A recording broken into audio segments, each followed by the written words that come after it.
पश्चिम Bengal school सेवा आयोग द्वारा 2016 में स्कूलों में शिक्षण और गैर शिक्षण कर्मचारियों की लगभग 25,000 नियुक्तियों को रद्द करने के कलकत्ता हाईकोर्ट के फैसले को चुनौती देने वाली पश्चिम बंगाल सरकार की याचिका पर सुनवाई सुप्रीम कोर्ट में हुई। सीजेआई की अध्यक्षता वाली बेंच ने पश्चिम बंगाल सरकार को फटकार लगाते हुए कहा, यह एक सुनियोजित धोखाधड़ी है। इसकी वजह से लोगों का भरोसा सरकार से उठ जाएगा। सीजेआई ने कहा, मामला कितना भी संवेदनशील या राजनीतिक रूप से जटिल क्यों न हो, हम वकील ही हैं। हाईकोर्ट के जजों पर आरोप लगाने से कोई फायदा नहीं होगा। सीजेआई ने अपने आदेश में कहा कि हाईकोर्ट के आदेश के मुताबिक सीबीआई की जांच जारी रहेगी, लेकिन फिलहाल के पश्चिम बंगाल सरकार और नियुक्त होने वालों को राहत देते हुए सीबीआई कोई दंडात्मक कार्रवाई नहीं करेगी। साथ ही कोर्ट ने अवैध नियुक्तियों के वेतन वापस करने का निर्देश भी दिया। सुप्रीम कोर्ट ने पिछले आदेश के तहत सशर्त अंतरिम संरक्षण जारी रखा।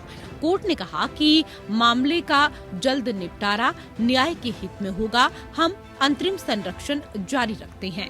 कोई भी व्यक्ति जो अवैध रूप से नियुक्त पाया गया, उसे वेतन वापस करना होगा। अगली सुनवाई 16 जुलाई को होगी।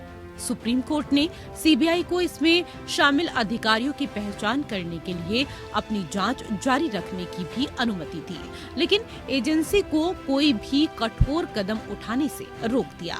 मामला अब 16 जुलाई को सूचीबद्ध किया गया।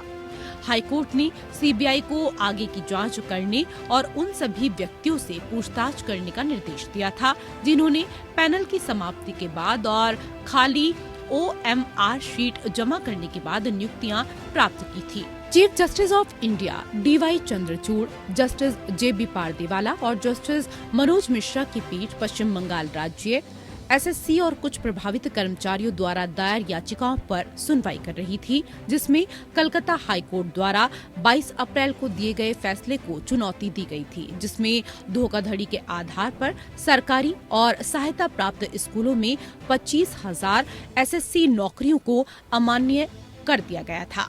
पिछली सुनवाई पर कोर्ट ने पूछा था कि क्या पश्चिम बंगाल स्कूल सेवा आयोग द्वारा 2016 में शिक्षण और गैर शिक्षण पदों पर की गई 25,000 से अधिक नियुक्तियों में से बेदाग नियुक्तियों को अलग करना संभव है, जिस पर कलकत्ता हाईकोर्ट ने रद्द करने का निर्देश दिया था।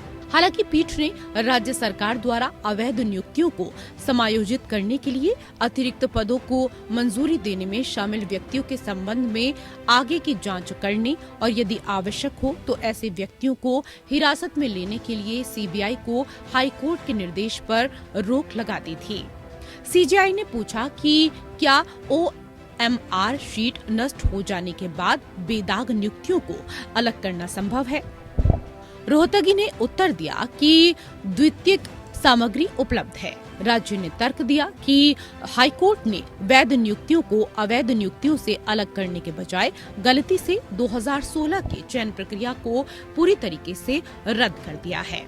यह भी अनुमान लगाया गया है कि इससे राज्य के लगभग 25,000 शिक्षण और गैर शिक्षण कर्मचारी प्रभावित होंगे। अगली सुनवाई 16 जुलाई को होगी। Bureau report.